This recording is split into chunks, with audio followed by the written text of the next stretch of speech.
There you go. All right. Thanks Give it so a much, Dr. April, and all the class members for listening to me today. I wanted to share this opportunity. I think Tony already knows about this. He's in my other class, intercultural communication class, so he already knows about it. But hey, I'm going to run quickly over this, and you can have a first-hand account from Tony if you want to know a little bit more about it. But hey, this is something that the department is trying. It's a deep learning opportunity and it's a study abroad. So just to give you a background, I love teaching and I've been teaching from the last 25 years in the United States and a little bit more in India and other places. But nothing like I have taught in the classroom, but nothing like taking students out of the classroom and taking them into an experiential environment. So in 2011, I took a group of students right here from ULR to New Delhi, India, and that was my first study abroad. So I learned a lot from that experience, and I just felt uh, very satisfied as a teacher because I could see the twinkle in the students' eyes when they came back. There was almost like a little transformation that they underwent when they visited um, Indian culture and interacted with people immersed in that culture. So um, this is Rhonda, this is Jennifer here, and Michael, and this is another lady, Jennifer. She's an attorney now. She went on to go to law school. And we had a great time. So I did not stop there. I decided that, hey, why not do this one more time in some other place? So I took it. So before that, this is a couple more pictures of New Delhi. This is the students having fun, immersing in the local population. So taking a rickshaw ride, going through the streets and neighborhoods of New Delhi, museums. We went to, of course, Taj Mahal. This is Taj Mahal. We took a picture with the local people there. So it was just a different experience. So in 2016, then Dr. April Carpenter, Chatham Carpenter was the chair, and she allowed me to take a group of students to Trinidad and Tobago. The class was focused on understanding hybrid cultures. That's my area of research, especially how hybridity influences our personal identity, ethnic identity, cultural identity, things like that, and how do we negotiate our identity when we interact with people from the same culture, from other cultures, and issues of identity. So this is what we did in Trinidad and Tobago. We, did all kinds of things. This is a video. I'm not going to play the whole video. This is about learning about the rituals of after death in that country. So this is a priest talking to us and explaining the rituals that are there. So, and then this is a video about a presentation that was done when these students attended classes at the University of West Indies campus. So they had to do a presentation after they took a class. So they're doing a musical slash academic presentation that is there. So we're going to go ahead. This is me having fun with the local people. These are mixed people who are indigenous as well as Indian origin, and then East Indian origin, as well as Hispanic origin. So all of these, we had a lot of good time understanding the identity issues here. And then in 2018, I took another group of students to Argentina. And we learned about, again, hybrid culture, gaucho culture in particular, the cowboy culture that is there. So this is me showing off in the poncho dress that is there and the hat that is there. Um, Me again drinking herbe mate, which is the local drink that is there. So issues of hybridity, I think that's what my focus is, and how does that transform you as an individual? Students learning about this culture, understanding another worldview, coming back and getting transformed themselves. So these are the main points that we have for study abroad. And then in 2025, um, after almost 5, 6 years after the last study abroad in Buenos Aires, Argentina, we did not go anywhere as a department because of COVID, of course. So no travel was going on. But as soon as the world opened up, we took the opportunity in 2025.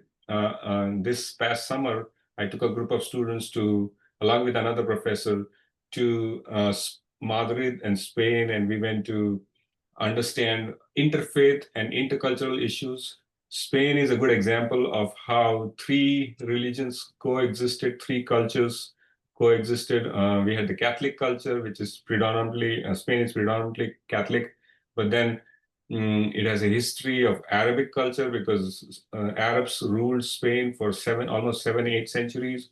And then we have the local Jewish culture. So all these three cultures kind of coming together, three faiths coming together, and now we see the synchronization and then the collaboration because of all of this in the architecture. So we went to the churches, we went to this mosque here in Madrid, we went to the palace right here in Madrid, and then we went to a city called Toledo down south, and then we saw the churches there, huge, beautiful churches. Uh, Before we went there, I think this is in Chicago. We have lots of fun on the way. So this was a long flight going to Madrid, about 12 hours, 10 or 12 hours flight. So we did a yoga session right here before we boarded the flight to kind of relax and become more flexible. So we do all kinds of informal, formal stuff. When we go there, we do discussions, article discussions. Students have to lead, be a leader in discussing articles, and it's really fun way to learn the concepts that we learn typically in a classroom. So, Tony, you don't have to tell, but can other people guess where we are going? Tony and April doesn't have to tell, but other people, maybe Mr. Rice, can you guess where we are going? We're France. going next week France. somewhere. France. I don't know. France, okay. Yeah. That's good. I've never been to France, but it's in Latin America, so I'm going to give away a little bit closer. Kat, do you know where we're going? Can you take a guess? Um, you said Latin America, so I'm going to assume that's Central America. So maybe El Salvador or Guatemala? Close by, yes. Well, yeah, a little bit south of that. So it's not Central, but Latin America down there. So we're going to Peru. In 2026 spring break, we're going to take a group of students to Peru. And this class has been, again, focusing on hybrid issues, culture, communication, identity. And Peru is a good place to understand these concepts because there are so many cultures coming together in Peru because of historical reasons. Peru, obviously, Spanish influence is there because of the Spaniards coming and taking over the Inca Empire. But also after Second World War, there are a lot of Japanese who came and settled down in Peru. A lot of Chinese followed after in the meanwhile in the 60s and 70s. So there is a mixed culture here, and that's what we want to explore and interview people. So we're going to take a flight from one of the big airports, maybe Dallas or Houston, and we land into Lima, which is the capital here.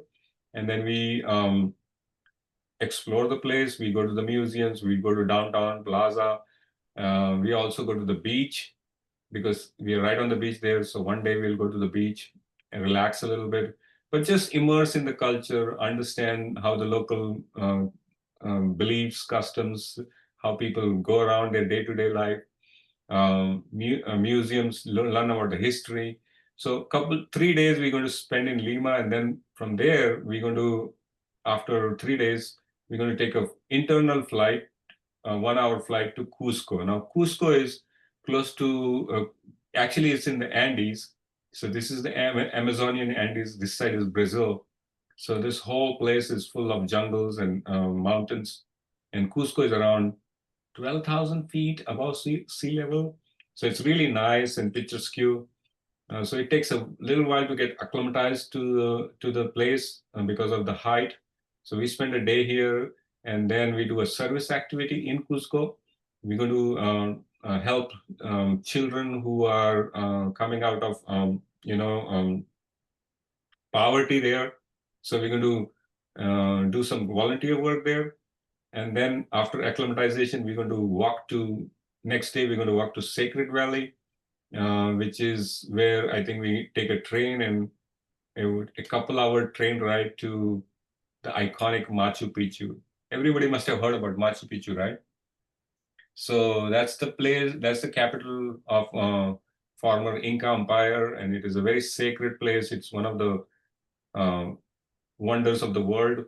And so we want to understand the native culture here, how things were done, how communication was a big part of all of that, and then kind of visit, get some energy, because it's a very sacred place. So I hope my own goal is to invite some energy from the place. Every sacred place has some nice energy, so get that energy and then soak in it, and then come back, take the train back to Sacred Valley to Cusco, and take the flight back to Lima, and then come to Little Rock.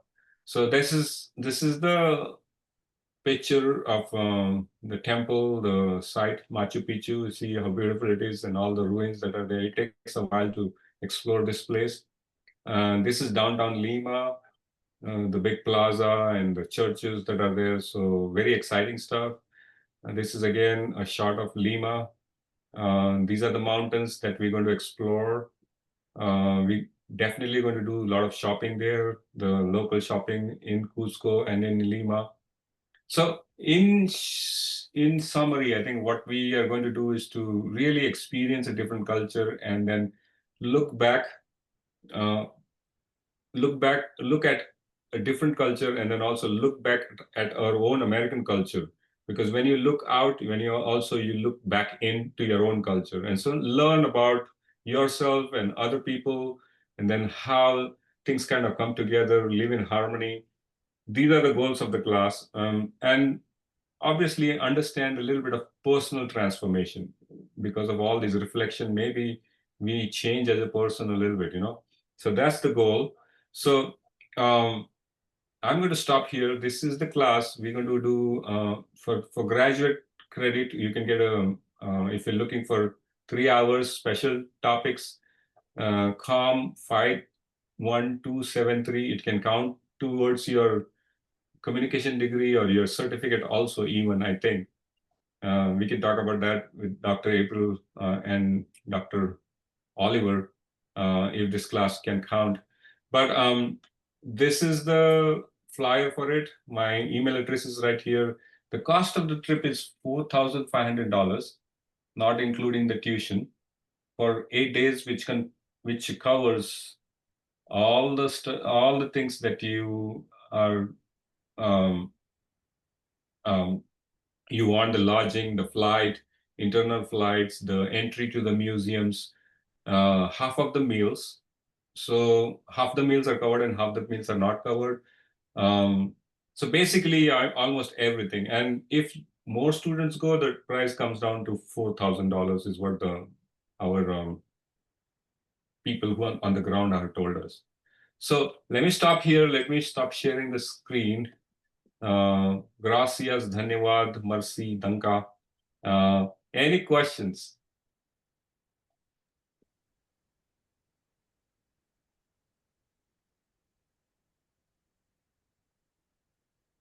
Especially from I know, Kat, you've been in the military, so you certainly have gone abroad a lot. Has anybody else studied or done abroad trips or gone overseas? Well, I've studied abroad in Spain. I went with USAC in the summer of 2018, and I did a summer semester there. I started out in Madrid, and then went to Alicante, Spain. And I would highly recommend going and studying abroad. It is an opportunity if you have the ability to. It is one you do not want to miss. It will expand your mind and expand your cultural understanding of how other countries truly operate, and that can translate into your life in multiple different areas. Mhm. When you can actually say that you've been abroad and you've studied and you've worked with other cultures, and within those cultures, it grants you a much broader view. Jeff, have you ever been abroad? No, I actually have never left the country before. I'm supposed to take a trip to the Philippines in December, but I've never been out of the country before. And Doc Rice, you said you hadn't either? No. I haven't. It's a couple places in the United States I haven't seen yet, so I haven't been able to get out of the country. So Yeah. Kat, where all have you traveled in your life? I went to Israel in 2005 as part of my Taglit. I only went because it was free. Um, I've been to Saudi Arabia, I've been to Kuwait, and I've been to Korea. And I think we spent 3 hours in Germany, so I don't really think that counts. Yeah. Um, it's fascinating. I think military life teaches you a lot, but it's very hard to get to Machu Picchu basically because it's such an iconic place, and you need to really make reservations in advance because only limited number of people are allowed. So, and obviously, a passport is really the first step that you need to have in your hand to go abroad. So. Um, well, this is just an idea, I think, for you to think about, chew on it, and see if it's possible to make it. I know it's a bit of expense, but hey, you can make it happen for yourself. Money always um, becomes available if you want to do it. There are a lot of ways to get it. There's some scholarships also available. Not the whole trip is covered, but up to $500 is covered by the study abroad office, uh, which we have on campus, and then a couple other places on campus. There's some scholarships available for these kind of experiences. Of course, financial aid covers a little bit, but you have to do all those planning way early to make that happen. Yeah. So think about it and let me know. You have my email. You can ask Tony about it, and then you can ask Dr. April about it also. Keep that in mind, and let me know your questions. All right. Well, thank you, Avinash. We appreciate you taking the time on an evening to come into class and tell us. And even the people that are online who are watching the videos afterwards, if you're interested, Dr. Tombray's email, you can go back and find it. It's AX like axe, and then his last name, which is Tombre, THOMBRE, at ualr.edu. Right. And if you're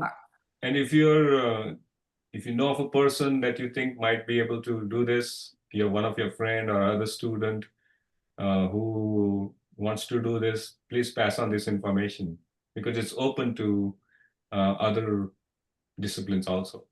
Yeah, there is a program provider on the ground that's going to be handling the logistics, which makes it a little bit safer if anybody's ever concerned about that.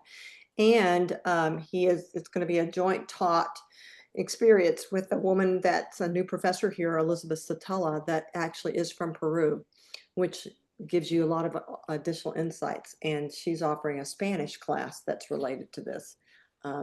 So anyway, if you're interested, let Dr. Tombray know. All right, we'll see you later. Thank you so much. Have a good class. Bye-bye. Thank you. So that kind of follows up on the heels of what you all ended up doing last week for the assignment. I provided all the feedback to you. I realized as I was reading your both your reflections and your assignment for that conflict culture kind of remix that, you know, every time I teach a class for the first time, I teach it and I don't know if the assignments are going to work. I don't know if this assignment got exactly what I wanted across. But I do think kind of the theme, the thread that I saw through reading all of your and listening to your videos was that there were differences in the way the communication choices it seemed like that people had as the variables changed. It's like it provided some kind of, in some ways, almost like I wouldn't, box is too strong, but almost like a box around the choices that they had. Or maybe their balcony view, if we're going to use Yuri's term, was a little bit, they just couldn't see the same balcony. It's like they were looking at it from a different perspective. And so I think most of you got that, that kind of, you know, perspective out of the assignment. I don't know, the AI, differing opinions about whether the AI actually stereotyped or not. I think about half of you thought it did, and about half of you said it didn't. Some of you actually made the AI not stereotype by asking it, Tony in particular, I think about you, by asking it not to go with the traditional demographics, which I think in some ways made your analysis a little bit harder when you were doing that, but it was fascinating to listen and read. What was one takeaway from that assignment? Should I keep it if I was able to teach this class again? Doc Rice, I felt like if for you, it kind of provided insights that into your situation that you hadn't thought about before, but others I couldn't tell for sure if it was valuable or not. So just give me some, you know, what was a takeaway from either the process of doing the assignment or the outcome of what you've thought about it since? Can just kind of go around. Well, I thought I'll start. I thought it was very good.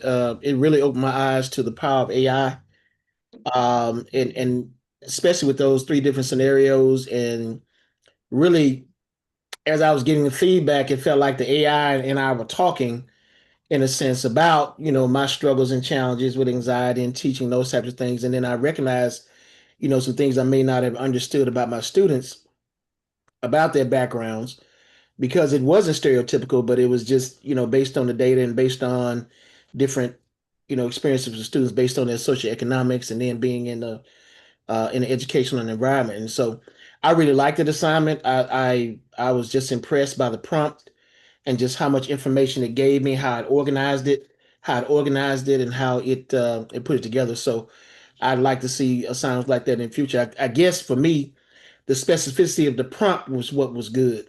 And I want to work on having that kind of specificity because if I had done it, I think my way, I might not have gotten the same results. And so just learning how to give the AI the right prompt to get the right outcome, I think was good. But I really enjoyed the assignment. Okay, that's good. And there's a bunch of people that have been talking that I've seen a lot of people writing about how to write a good prompt for AI. So so that it's, you know, you're learning more from the AI as a thought partner. So thank you for that input. Somebody else take away from the assignment? I really like the assignment for the AI work that I could do, and then, you know, conflict in itself is present now. Demographics change, place change, settings change, but just because processes change does not mean the conflict would disappear. And then I think that that is also felt among if other demographic factors change as well, that the conflict's still there. The problem that I had and why I suppressed the stereotyping was because I could feasibly see the AI prompting out because it was a work-based discrimination with a potential retaliatory whistleblower claims that it could just potentially go, well, if he wasn't Hispanic, this wouldn't have happened. And although there were a lot of inner conflicts within his, it just that's kind of why I went that way. But one big AI takeaway is that because of how I use voice prompt to have that back and forth. It's not, I'll say it's not an actual like full blown conversation. And the more guardrails around content generation you do, which I didn't have to put on this one, make it can become a back and forth. It's just you need to scaffold. But AI will want to, if you tell it and you explain it, it learns your modes of speech and your tone and what you're truly looking for. It will generate like it did with its own personal trip model, taking that from the Zoom transcript and making its own trip model to apply to them. When I caught it the next day, when I went back to work on it, I was like, where did you get this trip model from? How are you using this as a parameter? And it was like, well, that was just something. I was like, so it's something you implemented? And yeah, it was something I implemented based on the conversations. I mean, and it worked because that's how it learns and that's how it builds. It wanted to give me a product where we suppressed shallow demographics, but we went and tried to go for the processed ones. And it can adapt to you. I'd recommend the paid ChatGPT, the $20 a month, so you can have your own personalized vault of working with the AI, and it continues to build upon itself with each session. And I've learned a lot just using it in the past 5 weeks. It's a great tool. It And does define concepts differently sometimes than your text does, though. You have to remember that. So, yeah. All right, somebody else. Jeff or Kat, any thoughts you want to share? I will say that it taught me, as Tony was saying and a couple other people, that not to be too specific, because I noticed I should have added my conversation for the first one that I did, but I noticed, I thought, oh, let me put some more details on the descriptions of these people, so it will give me scenarios that vary in culture and stuff. But when I described the people, like myself and the person more specifically in the conflict, it wasn't so creative. So I feel that I should have just used basic concepts like maybe gender or something like that and not have been so specific. So it would have allowed the AI to be more creative. Interesting. But I did like the feedback from the person that replied to mine. I did appreciate it because it just fed into what I want to go with my career, making me think about the conflict. And I definitely do never want to be a manager again. So, I never want to be a manager or a leader again. I just want to be a part of a team. So, and I'm this kind of thinking about the conflict in this exercise helped me realize that I just don't have the energy anymore for stuff like that. So it was a helpful exercise in different aspects. Yeah, so build up some self-awareness, it sounds like for you, on that, and that's interesting feedback also about the AI as well. I would encourage you. You mentioned, Kat, looking at what the other people had said or what the persons have responded to yours. I have been finding that to be one of the more interesting parts of doing these kinds of assignments is to actually be reading your comments to each other. And so I would encourage the people online as well to read the comments that other people are making towards you, because people are being very thoughtful and applying concepts and in some cases giving some good advice as well. So Jeff, anything you want to add? I didn't get to actually complete mine, but when I was working through it, I was using Gemini and it was asking me the questions. But when I put the scenario in and it gave me three, I had an issue with it. It wasn't diversifying the situation that I gave it. It basically just repeated the same situation 3 times with different names, and it wasn't getting what I wanted. But and then that's where I got a little frustrated and then got busy. But that's where I ended up stopping, and that's the struggle that I had with at least Gemini, trying to use it. So my experience is that ChatGPT is much better on the creative side of things than Gemini is. And I know that Gemini is connected to our Google account, but if you want to brainstorm, and now there's many, many, many, many different generative AI tools out there, but brainstorming, and I'm only compared 3. So, I mean, others may have others, but I have compared Notebook LM, Gemini, and ChatGPT. And ChatGPT by far is the best of those 3 in terms of brainstorming. Did the rest of you use ChatGPT? Kat, did you use, and Tony and Doc Rice? I did, but I wish I would have used Claude, because I've used Claude for some other things. And while GPT sounds a lot more academic, while Claude sounds a lot more like a human being is thinking and having sort of like a conversation. I Okay. think ChatGPT to me sounds more like an encyclopedia. Okay. Claude with an E. I've not used that, so you might take a look at that too, Jeff, if you want to finish that assignment. So, all right. Well, let's talk about what's next in terms of the class. And last week, I know we had a little bit different kind of week, but in the content, and let me just share my screen just so everybody is with me on the same page here. So under weekly materials, and we're going into week 8 here. And so I've put multiple different, and I want to talk briefly about these. We're getting to the point where I'm going to continue almost every week adding something for you to be looking at in terms of homelessness, just to keep that thread in your head regarding the Providence Park project that you're going to be working on. And I did actually have a meeting with some people from the Community First Village in Austin on yesterday, and I asked for permission to video it. They're the ones that are the replicator. The Providence Park is the replicator village of.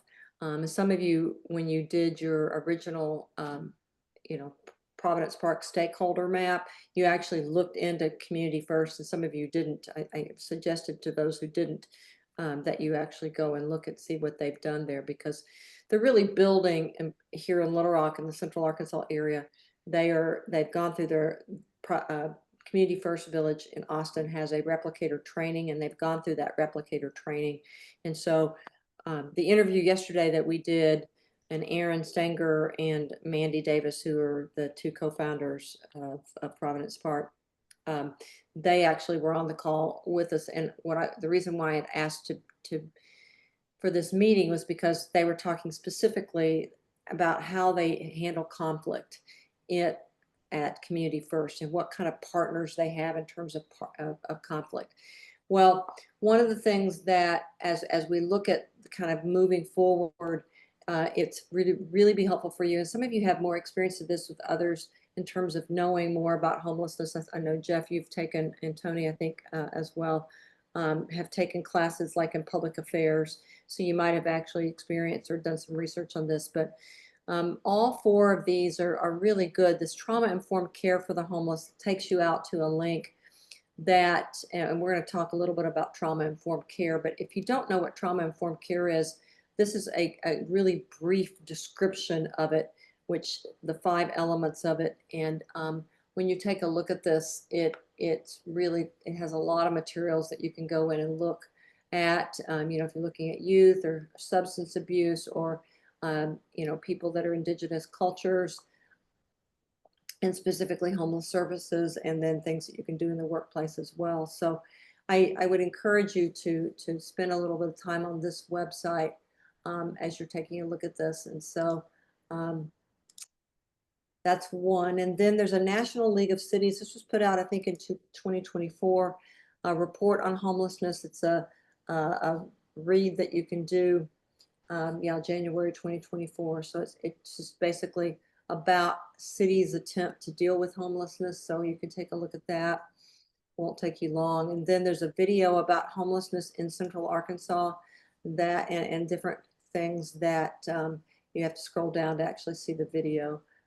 But it was done as an Arkansas Week publication. So that would give you more of an idea of kind of Central Arkansas, especially if you haven't been from Arkansas. And then there's some special reports, and this actually has multiple different kinds of reports in it that talk about different people. And each of these have got a link out that you can take a look at if you want to see what kinds of things are happening in the state, and articles related to that. So again, 2024 in its terms of its timeline. So I put those 4 things here. The note-taking handout itself, when you go to that, you can always, take notes, off of that, print those off ahead of time for class, as we've been doing. But those are listed here that you can find. So for this week, we're going to be focusing on Uri's Attract principle, which is part of that building the Golden Bridge. And then a chapter that's actually is not in the 10th edition, but is in the 11th edition. It's chapter 8, bullying. And so if you want to know where to find that, that's under the additional reading section. And it's this bullying chapter from the 11th edition of the intercultural textbook. So if you have the 10th edition, then you'll need to get that if you haven't already taken a look at that. And normally I would have covered that last week, but since we didn't have class last week, I didn't. So, all right. So when we go to this note-taking handout here, for the discussion this week, you're basically sharing your third workplace plan entry. So, remember there's 5 of these, we're doing them every other week. And so this is your third one. So if you go in and actually go into the assignments here, that'll be due at the end of the week, and then you'll write a discussion post to each other. So if we just go to this weekly discussion post, that's going to actually show you discussion for week 8. So the third work-based plan entry, it's the same prompt as what you've had in the past. So nothing's changed on that. So that's due at the end of this weekend. If people are not here, you also will have a journal post that's due at the end of the weekend. And I try to identify the things that are due. So this week 8 one has you actually be thinking about a specific conflict and how you can use some of the things that we're going to talk about tonight in class. Those of you who are in class don't need to do those journal entries, but the people who are out not in class or not coming to class do need to do those. So when we look at this, so that's what you're going to be doing.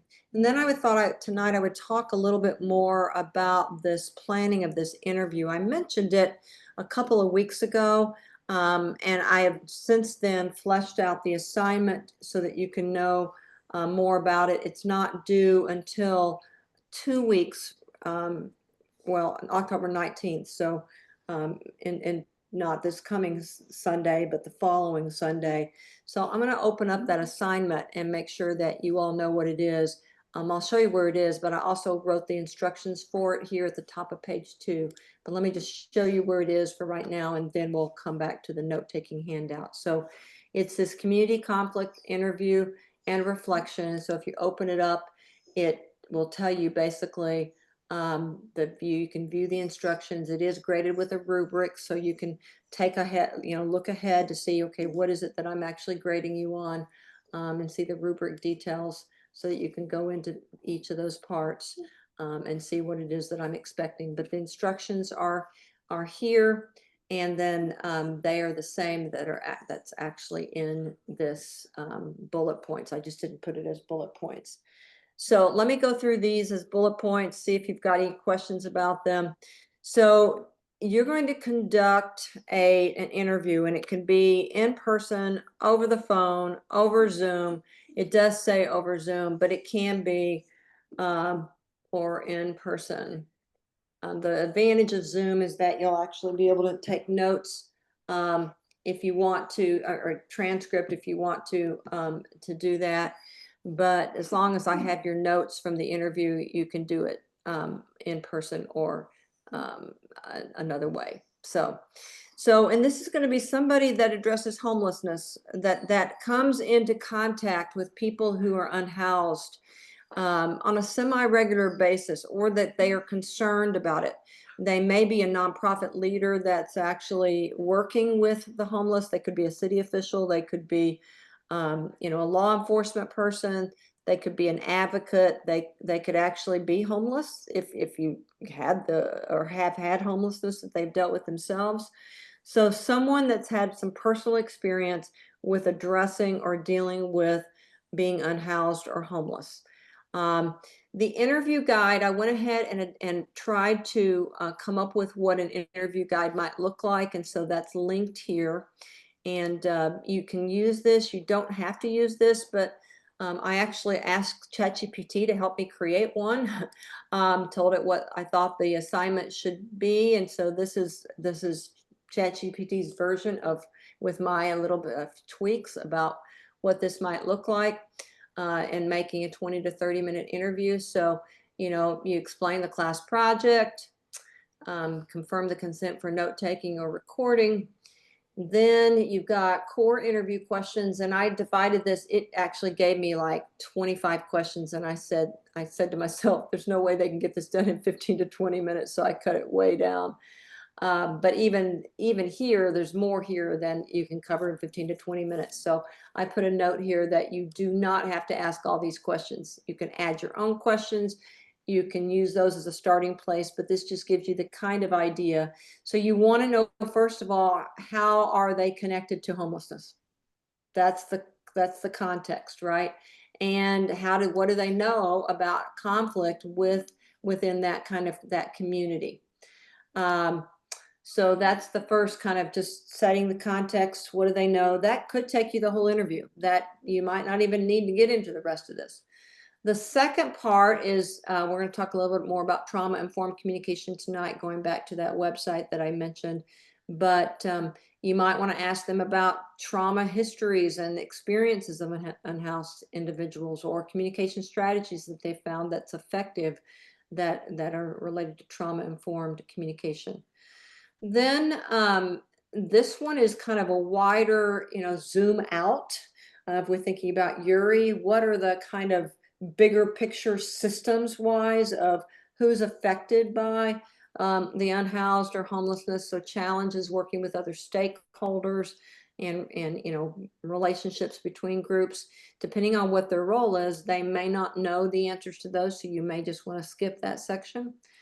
And then this is kind of just them kind of throwing into the bucket, what is it that they know that needs to be dealt with in terms of improving conflict management within the space of helping, working with the unhoused or the homeless.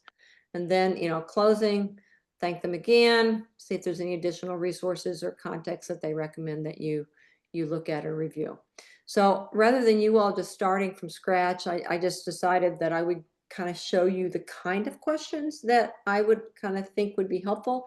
You do not have to use that. You could take this and you could say to ChatGPT, I'm going to be interviewing this person about this for this assignment. You could put the description of the assignment if you wanted to in, and you could say, I need this interview guide geared towards this particular person's role.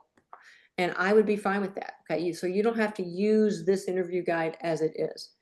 So that's the first thing, is you've got to find somebody and you've got to come up with what the interview guide might look like. Okay, but don't make this too difficult. If you want to just use that guide as it is and just kind of play it by ear as you're doing the interview, that's fine as well. I would like to have an idea, and I'll stop before I go to this next 4 bullet points after I get to this. Through this one, I would like to have an idea of who is interviewing whom. And when your interview is kind of an accountability thing, but also just so that other people can see the kind of people that are being interviewed. So there's a spreadsheet here that you should have access to be able to, and I'll just make sure that anybody who has the link here can edit it. So share, anyone with the link can edit it. Yeah. So I would like for you to put your name there, and then the person that you plan on interviewing, what their role is. And if you'd like, you can use their initials if you want. So I'll just put initials if desired. Okay, because you may want to just keep their you know, you can make it anonymous if you want, so that they may not want to be other people to know who it is. What's their role in general? So they're law enforcement, they're a nonprofit leader, you don't have to actually give where they're working if you don't want to, but what's their role? Okay. Then when's the date the interview is scheduled, and when's the time the interview is scheduled? And then I'm going to say interview completed, yes or no, and make that wrapped as well. So I'm going to do one other thing here. Freeze the rows, view freeze column. Okay, so you'll be able to scroll over and scroll down. So that's, I would like for you to do that as well. That's explained in the assignment itself and also in this note-taking handout. So before I go into what you're going to do after you get the interview done, are there any questions about the kind of persons you might interview or what kinds of questions you might want to be asking? Uh, just kind of, I mean, just basically recap. So you want them to be centered around conflict resolution for the questions and. I would like, yes, because you're going to see in a minute in terms of what you're going to be writing up, that you're going to need to be writing up something related to what kinds of conflicts might be dealt with when dealing with homelessness or when dealing with unhoused populations. Because remember, by the end of the semester, you're going to be working in a group. In fact, I'm going to be putting you into groups in a couple of weeks. You're going to be working in a group. It may just be a team of 2 or 3, and you're going to be working with them to try to come up with a training module on a topic, okay, that is related to conflict management, helping people deal with conflict who are working with the unhoused or homeless population or within the actual unhoused or homeless population between the people themselves, right? So that's what you're going to be doing. Yeah. Thank you. Yeah, my mom actually, she knows one of the ladies who works with the homeless populations through the Catholic Church. And she's going to reach out. She's in the process of reaching out to her. So I was going to see and feel that out, see how that works. But I'll let you know who I ultimately end up going with. Yeah, and it doesn't, I mean, I would probably say this interview is going to last anywhere from 30 to 60 minutes. Because I think some people are going to talk longer. Okay. And so, you'll have to pay, attention to that as you're doing the interview as to, oh gosh, I have 10 minutes left in that hour that they allotted. Right. And I need them just to throw everything in the bucket now. I ask a general question at the end, What other questions do you have? After we look at the guide, if we don't have any extra questions to ask ourselves, we can just use the questions in the guide, correct? Oh, absolutely. Yeah. Okay. I kind of expected initially that would be what everybody would use. And then afterwards, I thought, well, if I use ChatGPT to try to come up with questions and you all end up having a different kind of person that you think those questions don't work for, I'm fine with that. So, but just do try to get at their experience with dealing with the homeless or unhoused populations and where they have seen conflict take place either in the larger system or when working directly with the homeless or unhoused. Is the guide that we either create or end up using gonna be turned in? No, but Okay. your notes or your transcript will be a copy of. So I will be able to see it. So I mean, I'm guessing you'll probably be taking notes off of the guide at some level. Okay, and if we choose to use our phone, we can use that voice message feature, right? On You our phone to can. conduct the interview, because I did that one time for a different class and I was able to get a transcript Yeah, I have off of not, it. I'm not as familiar with how to do that. So Kat, if you know instructions on how to do that, and can send them to me, I would be willing to send that out to the students in the class, because that might be an easier way to do it than setting up I mean, you might want to meet them in person, so. Yeah, that's what I was thinking, because I'm more of I want to see like you face to face type person, and actually meet someone. I'm gonna try to remember how I did it, but I think it was for Dr. Thompson's class when we did the in-person interviews. I remember using the voice thing, on my phone, and I was able to get a transcript. So I'll have to remember how to do it, and then I My can send guess that is to you. ChatGPT would tell you, but anyway, find out and send it to me, and I'll be glad to send that out.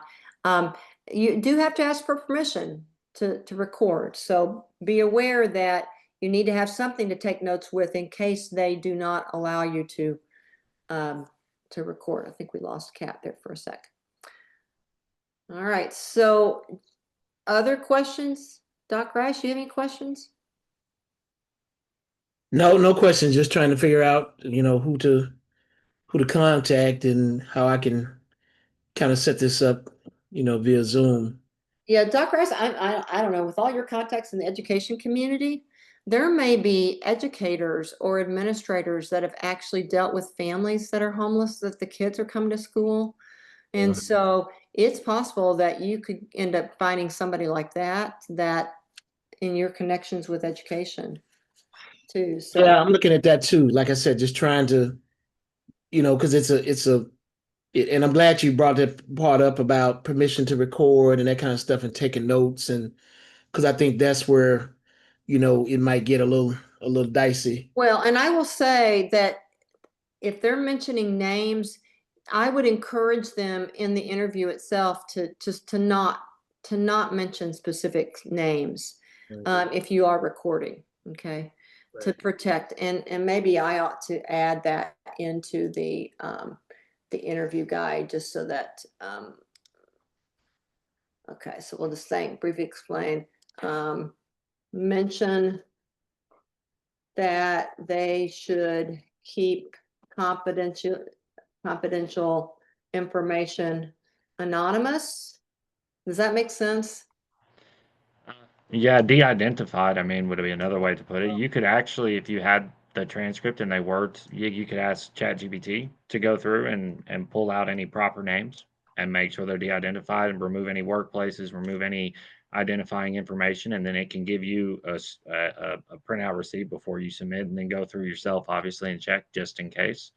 But I found that really helpful with the conflict with the case study scenario because it's an ongoing thing. So I needed to go through Yeah. and change everybody's names and remove. Yeah, I didn't want to get anybody in trouble later. Yeah. Yeah.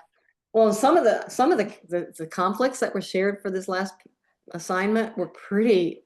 I mean, my heart was going out to the people involved in some of the cases, and I was like, oh gosh, this was hard. Um, so yeah. All right, so let me go on and tell you more about what it is that you're going to be doing with this information, right? So there's kind of you do the interview, right? And then you're going to have some AI component and some non-AI component. So in some ways, kind of like what you did on the last assignment. So let me share my screen.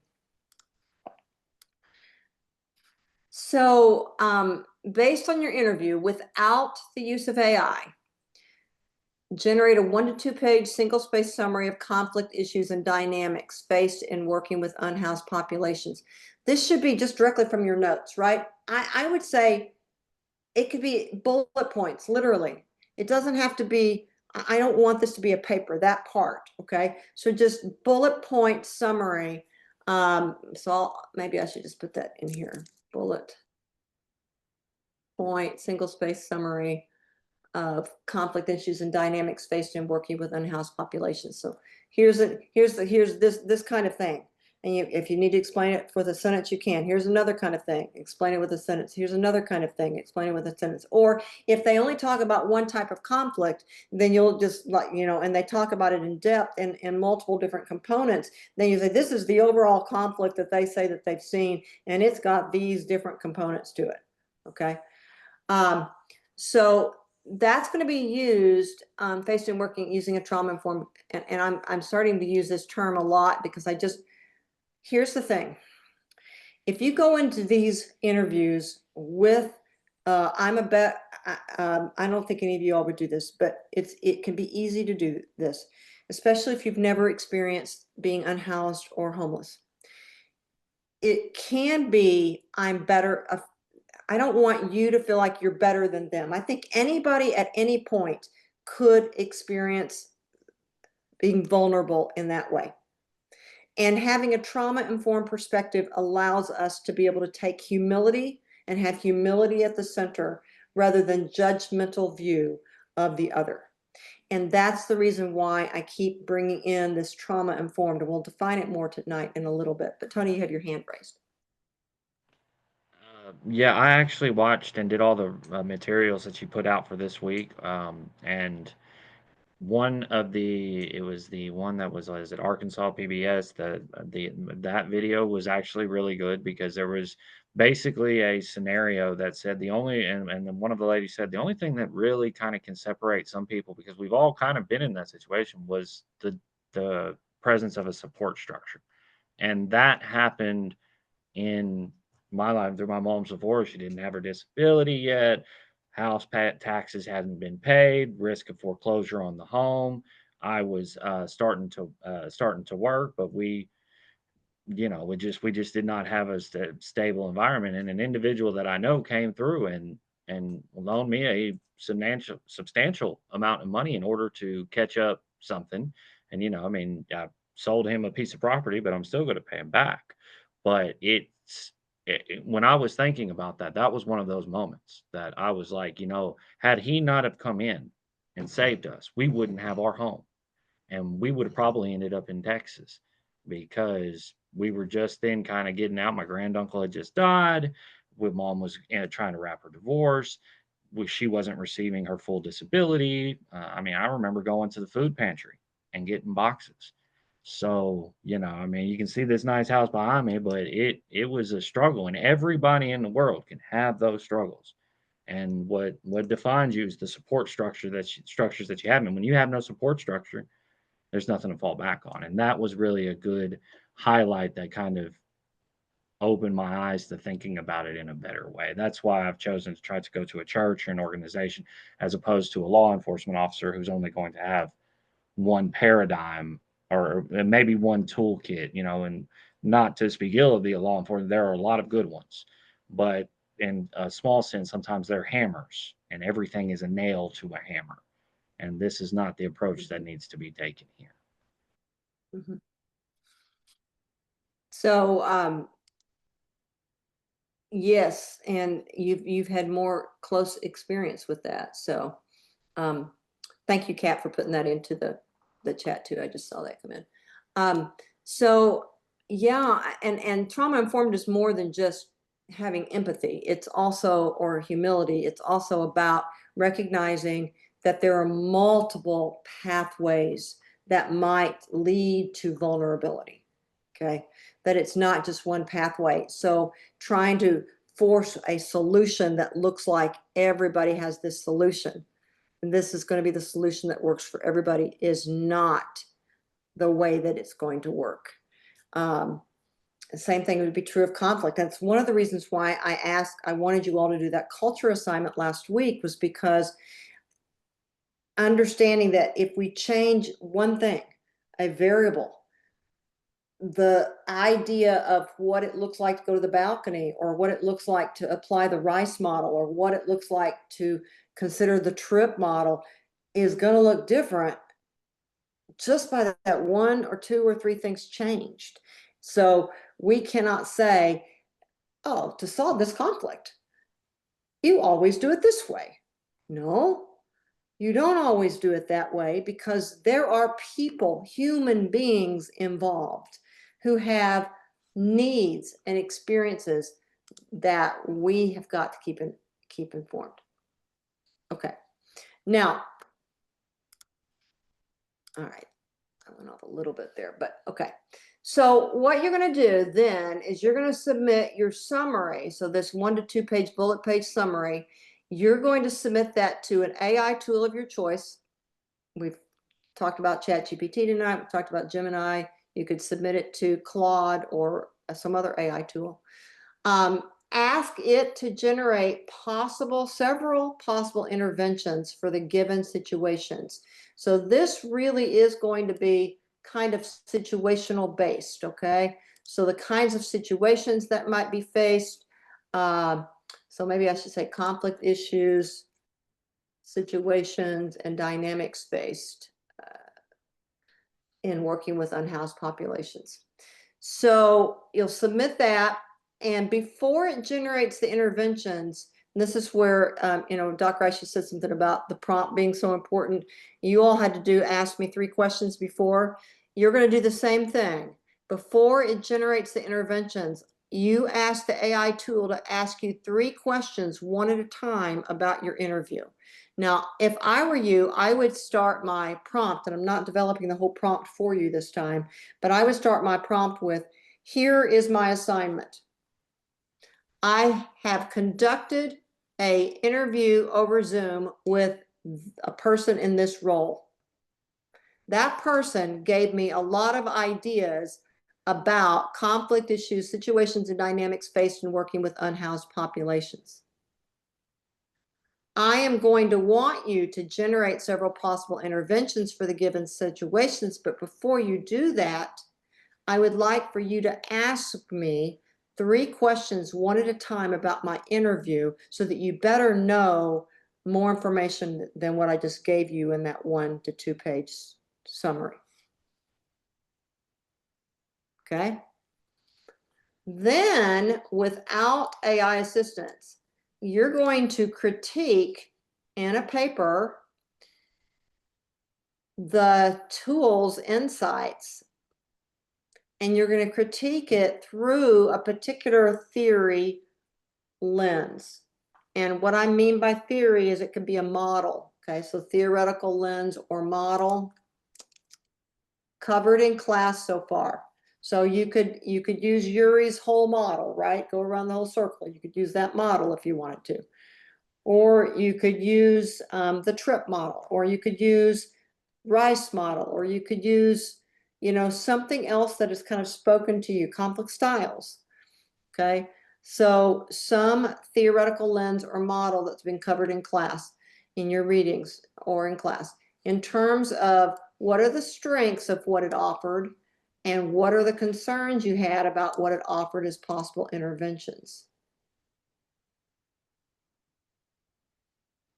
You should organize your paper clearly with an introduction and conclusion and at least 2 main points, right? So strengths and concerns.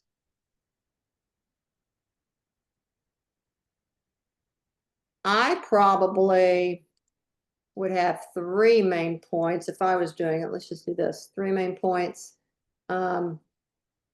Interventions suggested, strengths, and concerns. Something like that.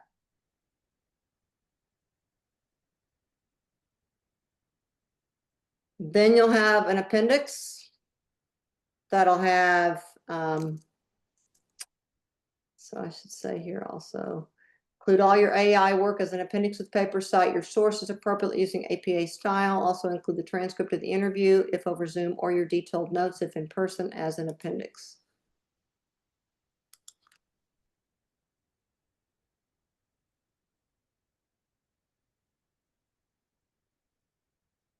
All right, what questions do you have? And we'll go over this again next week before it's due, just to see if you've got questions, because I would think by next Thursday night, you'll probably have your interview already either set up or done. And so you'll just be at this point writing.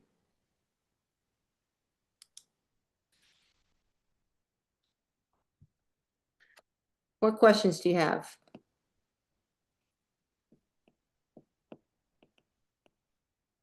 So Tony, you think you're going to have somebody in a church setting, you think? Jeff, any idea? Yeah. Yes, ma'am. It's one. Okay, I don't know if he got cut off. Tony, are you still talking? No, I wasn't. I thought you had said Jeff. I was Yeah. actually looking through something else. Jeff, do you know Did any you? idea kind of person that you might be going to talk to? Convenient. For convenience wise, I'm actually thinking of a few professors. I was thinking about Dr. Williams from Criminal Justice, Justin Williams. But then I was also thinking of some favors to call in at the social work department with Rachel Lindstrom. over there Yeah, as either one well. of those people would be really good. I know both of them, Mhm. so. Okay. Yeah, Kat, what, any idea on your end? There's a couple places in Conway. I saw a news article on Bethlehem House this morning, so maybe I could contact them. But then, um, there's a place that I know that was, it doesn't directly unhoused people are part of the people they serve, but it's a place where it's a women's addiction treatment center, a Mm, residential one. And I figure that might be a good one too because actually it deals with trauma centered stuff. So even though it's not specifically directly focused on unhoused population, they do work with some people who are addicted. yeah, and addictions are one of the common Yes. things that lead to being unhoused, not the only thing, obviously, but So I thought that was a good one because I think they are actually building another halfway house here in Bologna. So I think I like to focus on from a perspective of a focused on unhoused women and maybe talk to somebody from there. sounds good. Doc Rice, any ideas? Yeah, I'm thinking about Pine Bluff and Little Rock. I'm thinking about reaching out to some of those resources I saw when I was doing the Providence Park project, not knowing if they'll have time like the van or I was even thinking about the city of Little Rock because they have an unhoused homeless division, but just making time for them to actually do the interview. And I think my last resort would be to uh, I think somebody else mentioned it, maybe connect with some people that maybe run some food pantries or some other people in the community. And so I got a lot of work to do to try to, find someone and then schedule, get on their time, get on their schedule to be able to do the interview. So I'm gonna get on it. Yeah, and that is one disadvantage the online people are going to have if they don't watch this video until Sunday, because uh, trying to get somebody, that's going to be the hardest part, I think, of this assignment is finding somebody. So if you have, and that would be my suggestion for those of you, and I know several of the people that are connected to churches based on like their youth mentor programs and things that have been writing about those. So find a connection you already have. Don't make this too difficult, okay? You don't have to go out and get the best person. Find something like Jeff is like, I may have to call in some favors, right? So find somebody that you already have in your network that you could just invite to have coffee with you, okay? So don't make this so overwhelming. This is just a little bit of understanding, more perspective on the unhoused and homelessness and the conflicts that might arise. That's what this is about. Okay, so we'll go over next week to see if you've got any questions more about the kind of writing up of things, but I wanted you to get a big picture of that all now. So,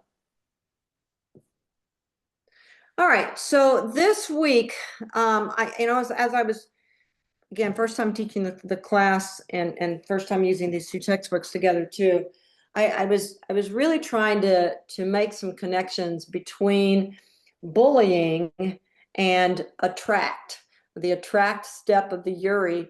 And so I kind of, I don't know if the connections I'm making are going to work here, but on the handout, I said, we're really exploring this week how power can be used destructively through bullying. And power, remember, doesn't have to be resource power. It can be other kinds of power as well. And how it can be then confronted constructively through URI's attract principle.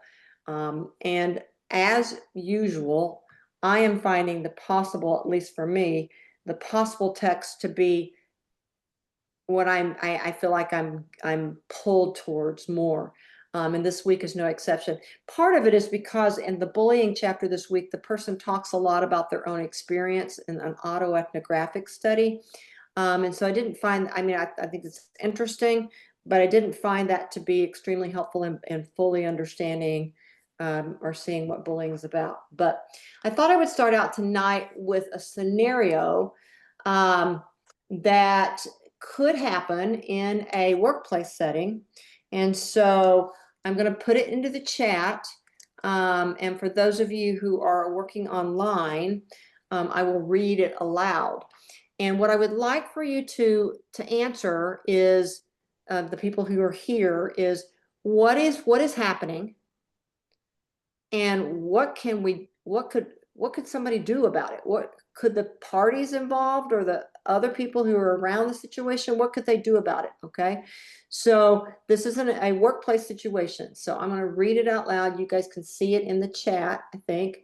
So Maria, and of course, we could change the names and the genders and change this whole thing up, just as we saw. But Maria is a mid-level employee at a nonprofit. Okay. So this could actually be a nonprofit that works with homelessness if we wanted it to be. Her supervisor, James, often criticizes her in front of colleagues. He dismisses her ideas in meetings. He sends late night emails demanding quick responses. Maria has started avoiding team meetings, and coworkers privately acknowledge James' behavior to her, but they remain silent in the meetings themselves. Now, whenever I talk about bullying, I will have to say the problem with any scenario is you may have experienced it or seen it or had seen somebody else. So this can also be triggering, because I'm going to have, I think, one or two more of these scenarios that we kind of go through tonight. So when you think about what's happening, what's happening here that you would consider to be bullying, or would you consider it to be bullying? So I guess maybe you might have to define bullying first. So tell me, what do you think?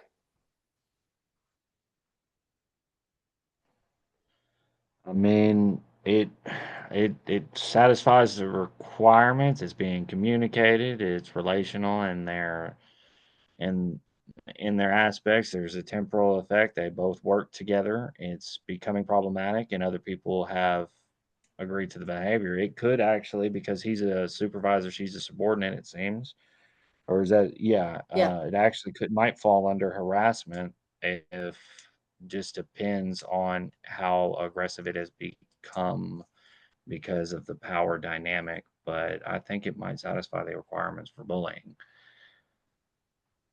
Anybody else want to weigh in on what's happening in this scenario?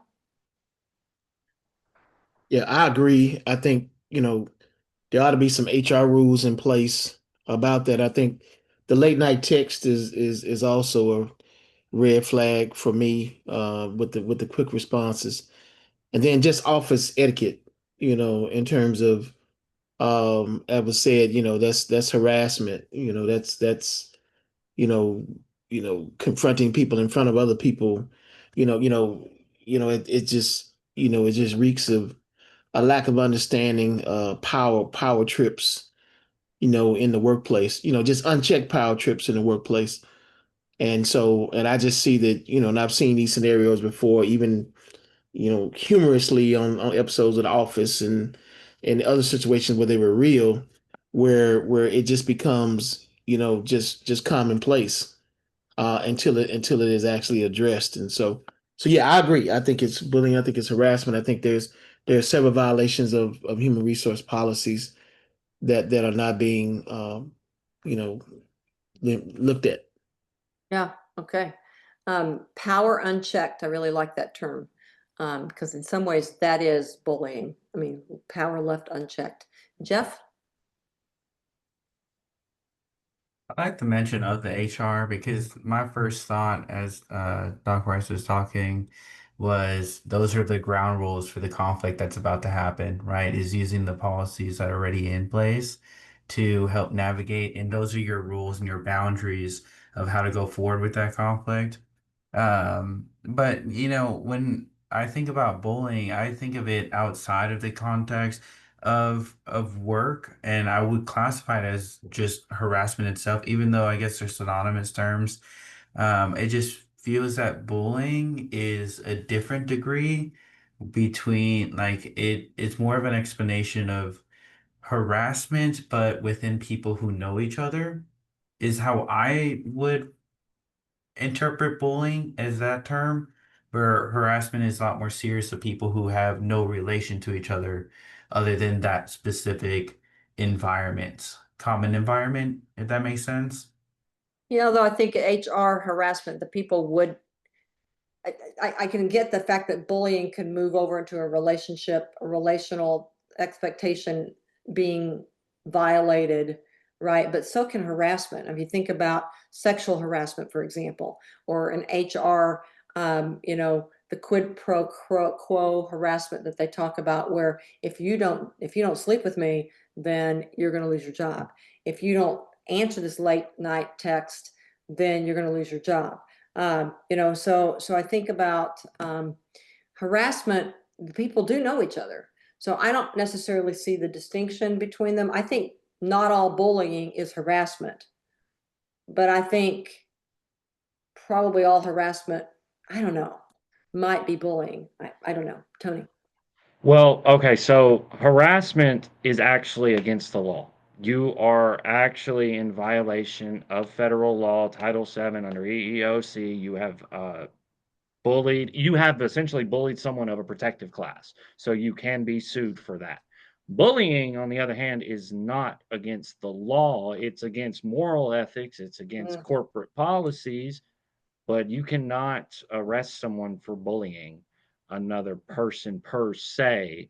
It's normally falls under the responsibility of the corporation. The reason why they get so confused is because when you read the definitions, they're the same thing.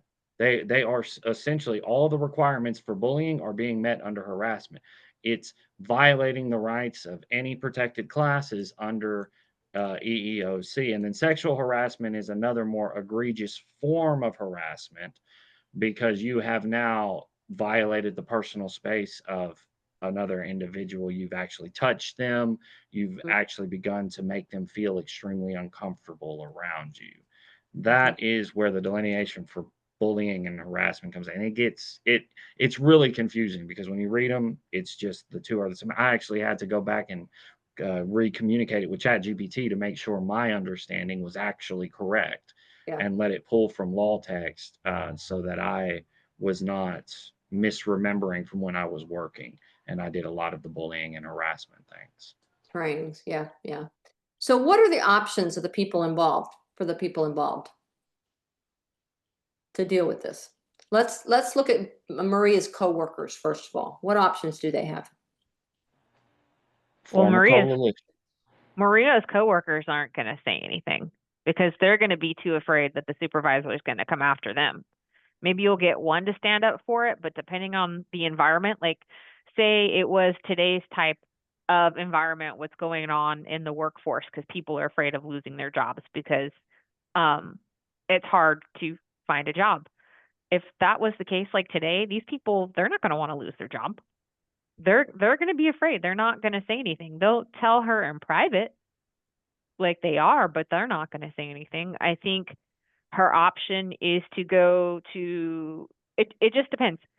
Her options depend on what's more to the story. Like, and for me to give clear options, I would say I would have to know where her supervisor is within the chain of management. Is he running the nonprofit? Is he on the board? Is he, I mean, it all just depends.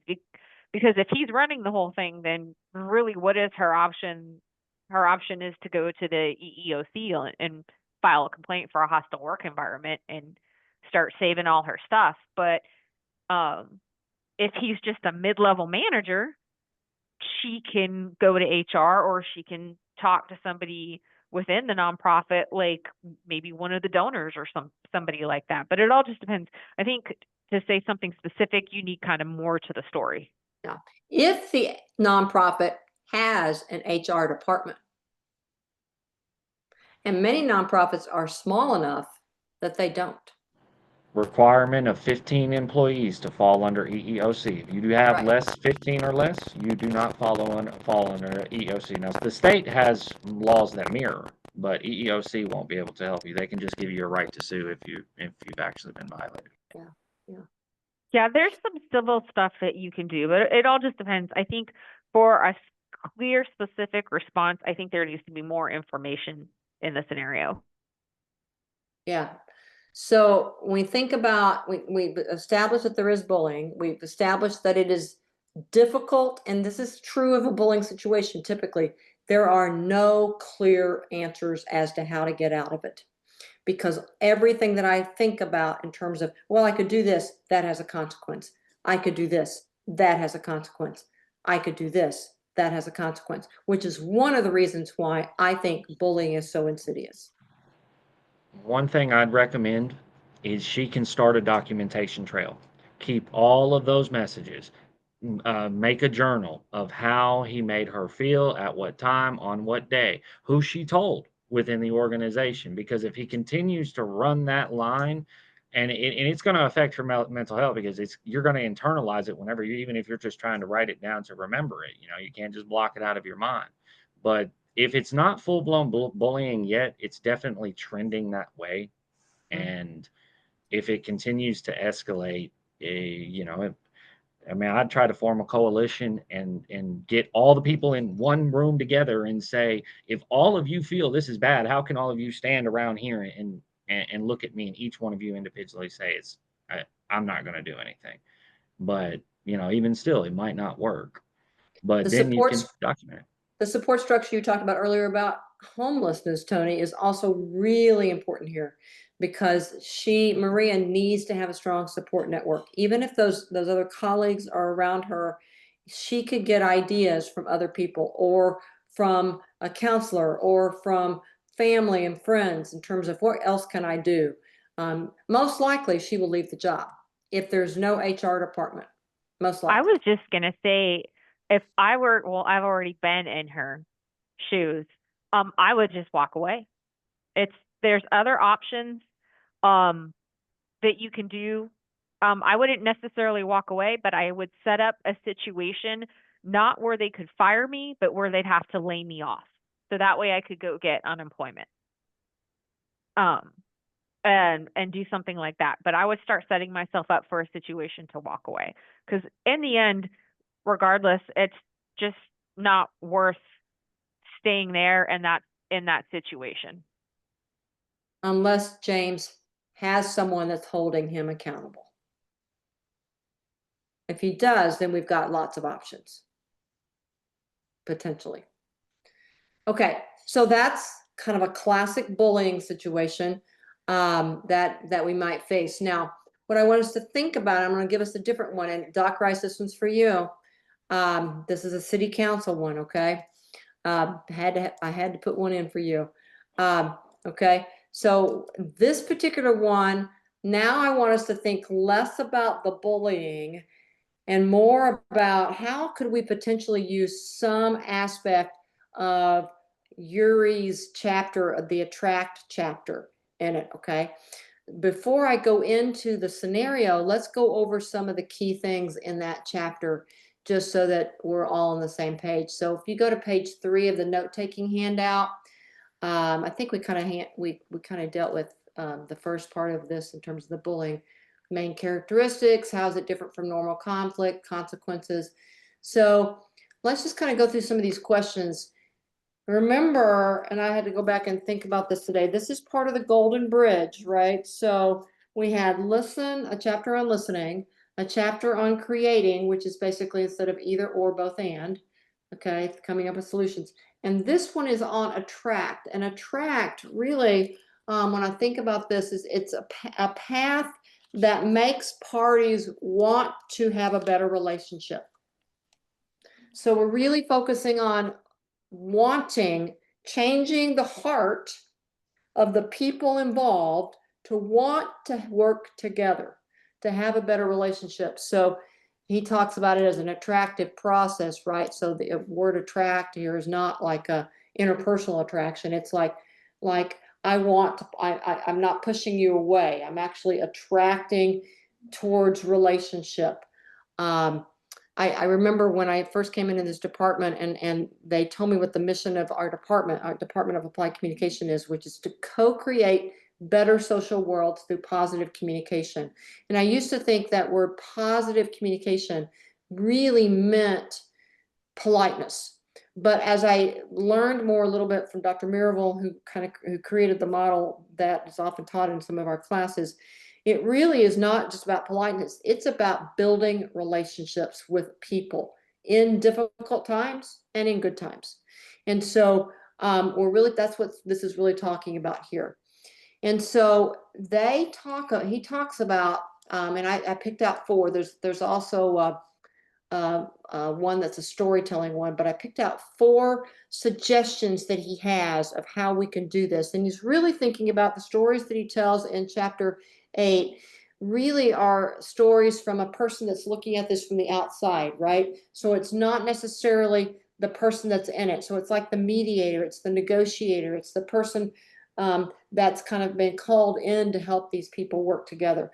And sometimes that would happen. That would work. I mean, I think even in the situation with Maria, right? We've got the situation with Maria in which if the HR person comes in, meets with James, if Maria wants to stay at that job. Now, as we all know, whenever we report bad behavior, there can be retaliation. Now, HR is supposed to take care of that, but there can be. It could be that everybody just hates the whole thing is uncomfortable, and so Maria leaves, right? If she's got the options. But imagine that the HR office did a good job working on this, and James was actually not aware of his behaviors and how they were coming across and was willing to change.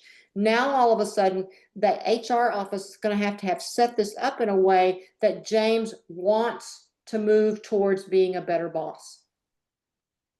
Now, that's a big given, but that's something we didn't talk about earlier. We kind of looked at like James is just going to be keeping out doing this, but imagine that he is redeemable. I mean, I like to think that everybody's redeemable. Okay, maybe that's not the right term, but I like to think that everybody can get better, right? That's what I'm going to say. If I can get better, other people can get better. But they might have to be mentored. They might have to be trained. They might have to be coached. So be willing to be coached. I have to use some kind of a process that makes the party want to be coached. And so that's where this attract process comes in. So I just want to point out 4 kind of concepts because I want us to use them in this next scenario that we're going to have. They talk about a trust menu. Now, when they go into this trust menu, and they talk about it starting on page 188, he uses his work in Venezuela to talk about this. And a trust menu on page 190 is a pre-agreed language of goodwill. It's a list of positive signals that each side can send that have been checked out previously with the other to make sure they will be heard and appreciated. Not a list of demands, it's a menu of choices. So in the situation with Maria and James, if the HR person was really good, assuming it's a big enough nonprofit, then what they would have to be asking Maria, what would it take for you to trust James again? What would that look like? What would be the behaviors? And for James, what would it be for you to trust me as an HR person to be able to coach you? Or if you are really resenting the work that Maria has done, or maybe she's, we don't know the whole story, right? Kat said, maybe Maria is a slack off. Maybe she doesn't do good work. Maybe she is falsifying records. I mean, we don't know, right? And so maybe there's things that he can't trust Maria on because she hasn't done a good job. So there's got to be some things that she's got to do as well. So a pre-agreed language of goodwill, a list of positive signals that each side can send that have been checked out previously with the other to make sure they'll be heard and appreciated. So he goes through and tells about, basically how he did that, and says a trust menu can be the first step in transforming a strained or a broken relationship, so that we can potentially enter into conversations with each other. So we would, in this next scenario, I'm going to ask you, what might a trust menu look like? The second kind of concept or way of looking at this that he talks about is choreographing the play. And I think this is interesting. This is has anybody ever directed a play or been in a play? Musical? Tony, yes. Yeah, I've been stage crew. Okay, so Tony, you know, and I've participated, you know the role of the director. And the director will tell people where to stand. The director will actually, what they call choreograph, right? Will actually basically tell, you're not in character enough. You need to be in character this way. You need to change your voice this way. You need to do this. So imagine that you, as the outside person, could choreograph what it would look like the next time if it was working better. What might that look like? I'm imagining, you know, in Doc Rice's class, when those kids are just like, you know, sitting on their butts and not doing anything, and somebody would come in and say, what would that look like? Choreograph it differently. And he's working on that himself, but you know, what would it mean to do that? Okay, so that's the second thing that I want you to think about with this next scenario. The third one, he says, one of my favorite ways to stimulate practical creativity is to ask the magic wand question, which is, if you had a magic wand, what would make tomorrow look different than today? What would make the next time this situation happened, it looked differently? So this is the magic wand question. What could I, if I just took the magic wand and said, boom, and all of a sudden people acted differently, what would they be doing? So that's the magic wand question. And then the iconic photo is, imagine that they're getting along again, and what would it look like for them to be getting along? Maybe, you know, with Maria and James, they're at a company picnic and everybody's playing games and they're laughing, and it's clear that the tension is done, and as somebody takes a still shot and it's there. Okay. So I want you to think about those 4 questions for this next scenario. Okay. I made it about unhoused, but it is a city council meeting. So I know you're on a city council or school board, Doc Rice. So this is for you. All right, so I'll read this out for the people that are online so that you can hear it. So this is a city council meeting about a new housing initiative for unhoused residents. One outspoken community member repeatedly interrupts, mocks, and intimidates others who support the plan. The result is that quieter voices stop speaking up and the meeting becomes hostile. That's enough different from what you faced, Doc Rice, but I think it's pretty close to what you've dealt with, right? Yeah. All right, so first of all, is there bullying happening? No, I don't think it's bullying. I just think it's just obnoxious behavior. And I don't think it's bullying in the context that one person can bully 20 people. I think when I think about bullying, I think that it as being a more of a one-on-one. You know, the people that have more experience at HR than I do might see it differently, but I think that, you know, from this perspective, it's just one person that's trying to be the loudest voice in the room, and then the other people, you know, have retreated and allowing the person to continue to be the loudest person in the room, you know, without challenging that situation. Anybody want to? I understand that in terms of, can a bully a whole group of people? Well, I mean, Tony, your mic went off.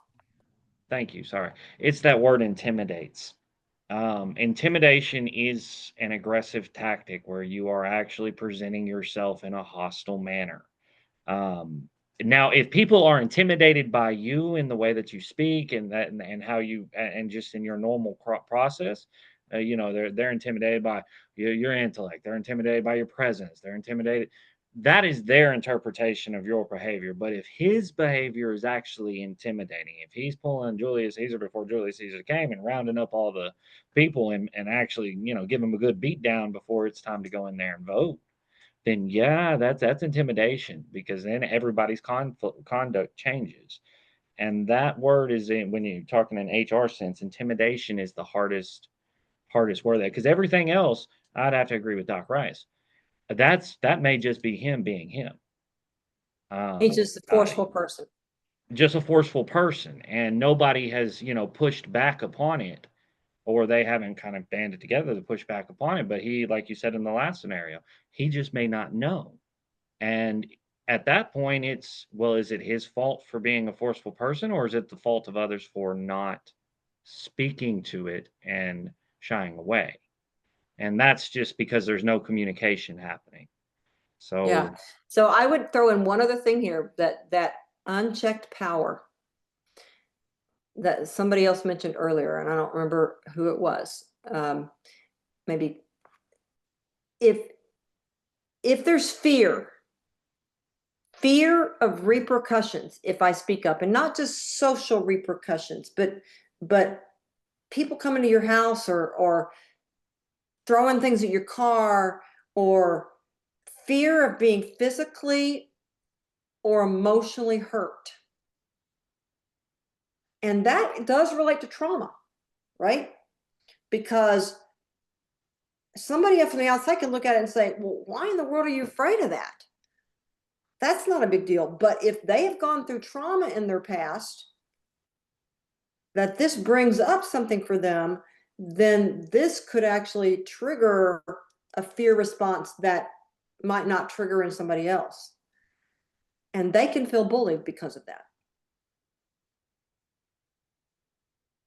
All right. yeah, and if I can, Dr. Cece, and that's the Yeah. reason why it's hard becoming like a law against it. Because in the end of the day, can you really punish somebody criminally because somebody else has interpreted their actions as they were not actually intended? That's I wouldn't want anybody being the thought police on me if I didn't know. It's like I did not know. No one told me. Now, if you address it and you speak to it, that's a whole different aspect because you've actually identified it and labeled it. But Yeah. I don't know legally what the stand would be on that. Yeah. But I think ethically we could argue potentially that it's bullying. yes, the ethics. Yeah. I will say this, and I'm going to see what you all think about this. We'll come back to kind of options here, but I promised you I would go to this trauma-informed lens. So in your handout, and I'm jumping around a little bit in the handout. So these handouts can be used as you are taking notes, for the readings too. But I'm going to make this a little bit bigger so that I think you can see it a little bit better here. But this is taken directly from that one website that I was talking about. So this website, but I'm just showing it from the handout at this point. So I could make the claim that if these 5 things are not present, that bullying, it opens the door to bullying. I'm going to say that again. If these 5 things are not present, then it opens the door to bullying. So if you want to, and I'll go through the 5 things here in a second, but if you want to change the culture of an organization so that it is not open to bullying, so bullies are not welcome, then you need to be intentional about bringing in these kinds of things into the culture. All right. So let's just look at these. So safety, I think, is probably the one that we can just, oh yeah, it's got to be a safe environment, but safety is both physical and emotional. And it's going to be dependent on what does it take to actually, be both physically and emotionally safe. Then we've got the trustworthiness, right? That we've got transparency. We've also got clear boundaries, clear expectations. We know what to expect. And everybody kind of has the same ground rules, right? Then we have the right to autonomy and self-determination, that choice, individual choice. That's in some ways what Maria wasn't allowed to have when she had to have the emails that were coming at the late nights that she had to respond back to initially. She lost her autonomy there. Okay. Then we've got collaboration, where you're working with, not for, not to someone, and understanding that everybody has power, and we all need to be recognizing the role of every one of us to make this even the best place it can be. And then the whole issue of empowerment is all of us can thrive together better if we work towards this sense of possibility. So you can see the kinds of things that it says here, that you can actually work on in the values and principles. And when we think about these principles being violated in bullying situations, and I think about the attract principle that he's talking about in this book, really we're talking about attracting, and the kinds of work that he's talking about with the magic wand, with that choreographing, with the trust rules. Those are all building in these principles of trauma-informed practice. So I wanted to bring those in because I said I was going to bring them in tonight. So let's think about a little bit what could happen in that situation. So go back and look at the chat again. What options do we have? Let's just go through each one of these URI options, and we'll kind of tie this together with this. What might a trust menu look like? So let's think about, we've got the outspoken community member, and we've got the others who support the plan. Okay, so the quieter voices. What would it take for those quieter voices to trust this outspoken member?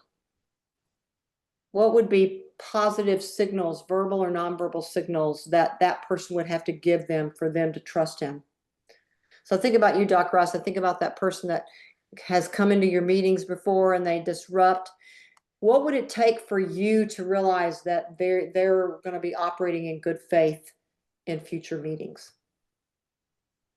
I think for me, we have to set some rules. And I think, now in our school board meetings, we have rules. This is what you can talk about.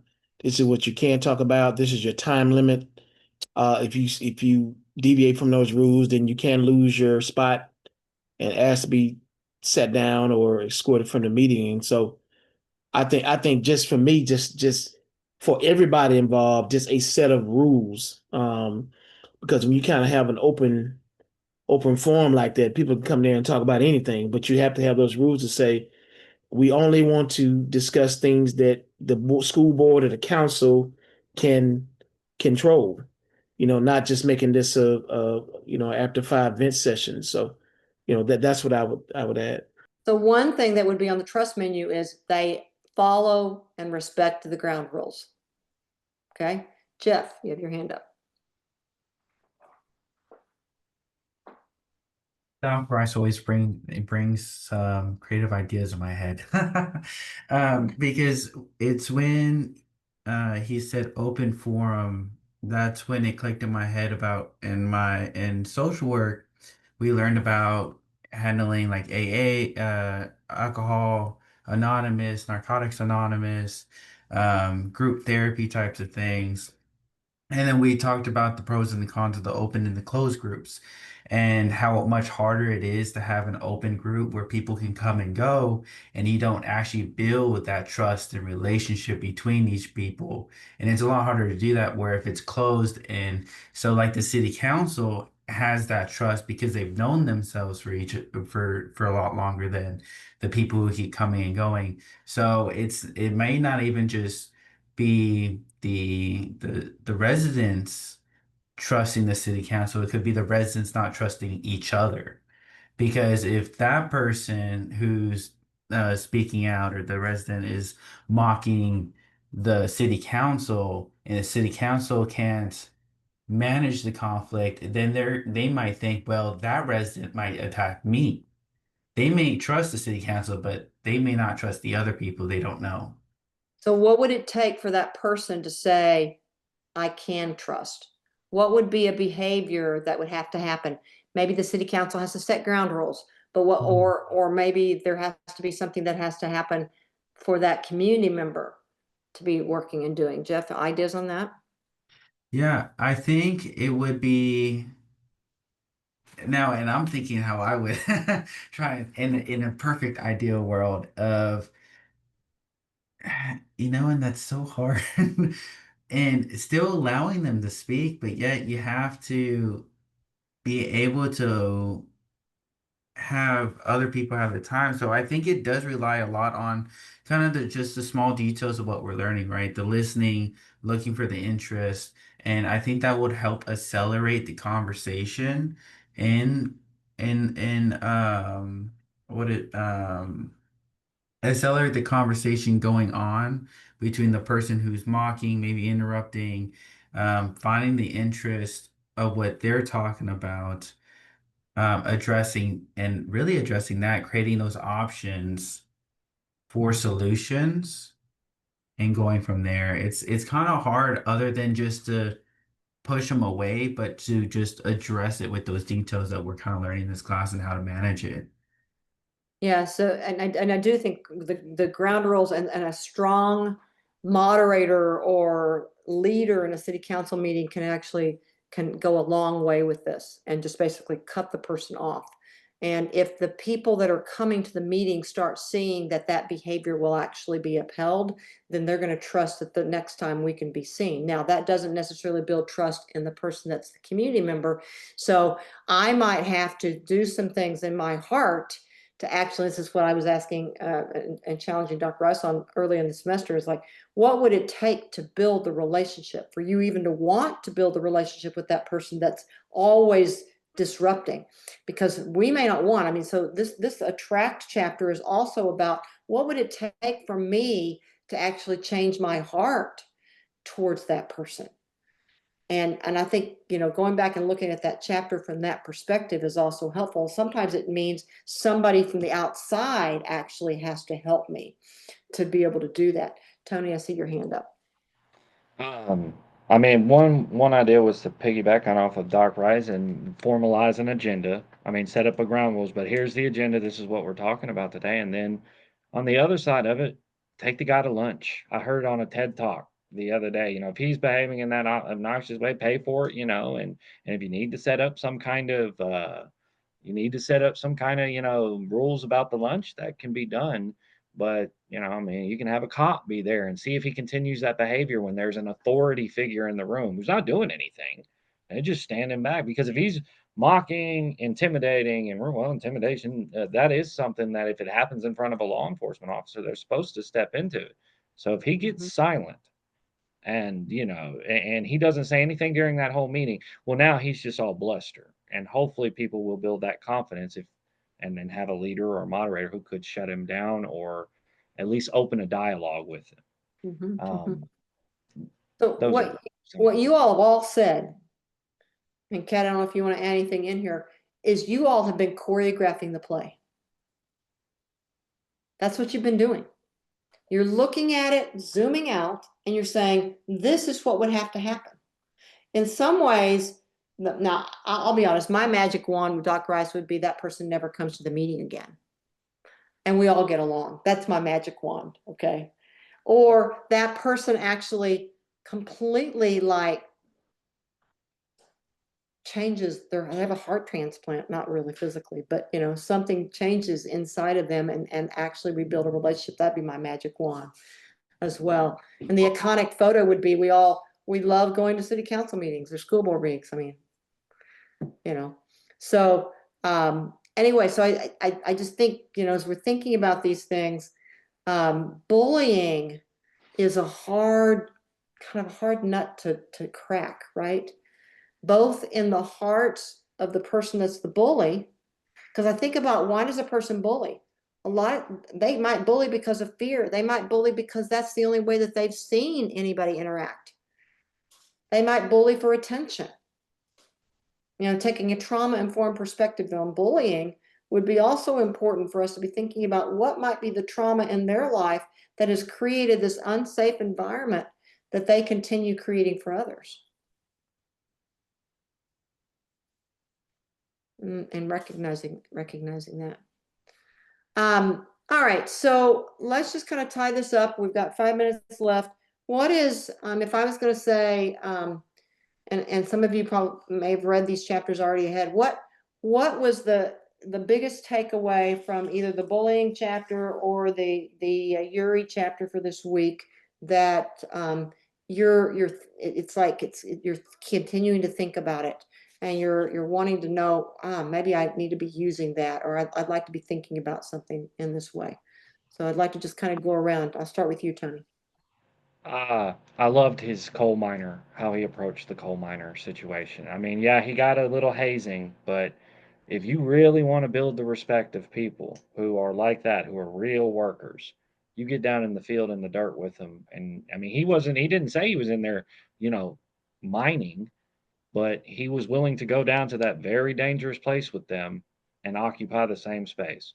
And that was just kind of a very powerful moment. I mean, it's something that I think that people should always consider, because unless you've done it and lived it, you cannot speak about it.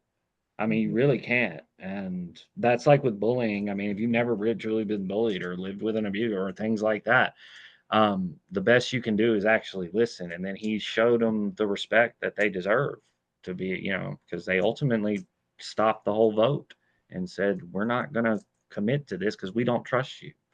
But then this guy comes down and he's working with us every day. I mean, we're seeing him. He lets us haze him and he doesn't freak out. I mean, I would have been fighting like it was tooth and nail and throwing, and it would have been a whole different reality. But they use 4 guys. So at a certain point, there's nothing that you can. I mean, imagine your pants going down for it. That's a very scary place to be. But he powered through it and he wasn't crying or, begging to be freed. And he earned their respect. And Yeah. that's a necessary step sometimes in life. Yeah. Good takeaway. Somebody else.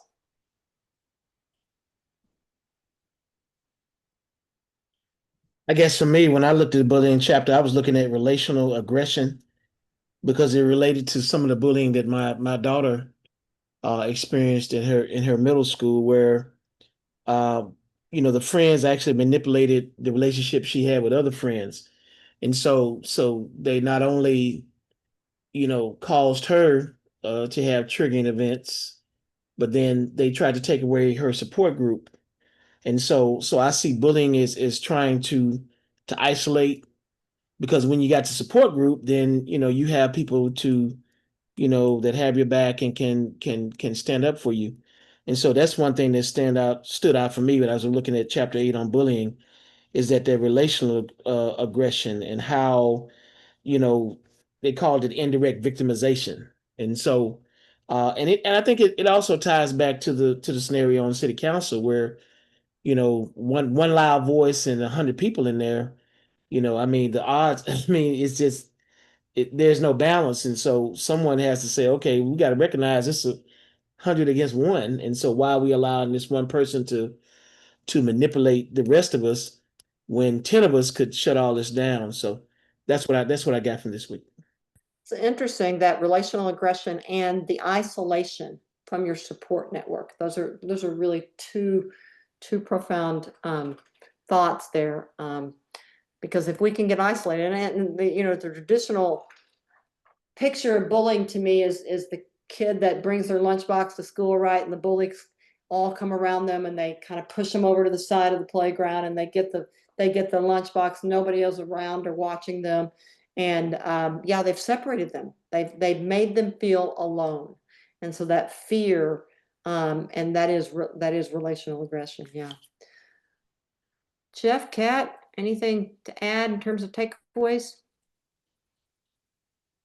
Well, he did it again to me when I'm starting to think about the coalitions forming and the different systems that are at play when it comes to bullying and all that. But did it again.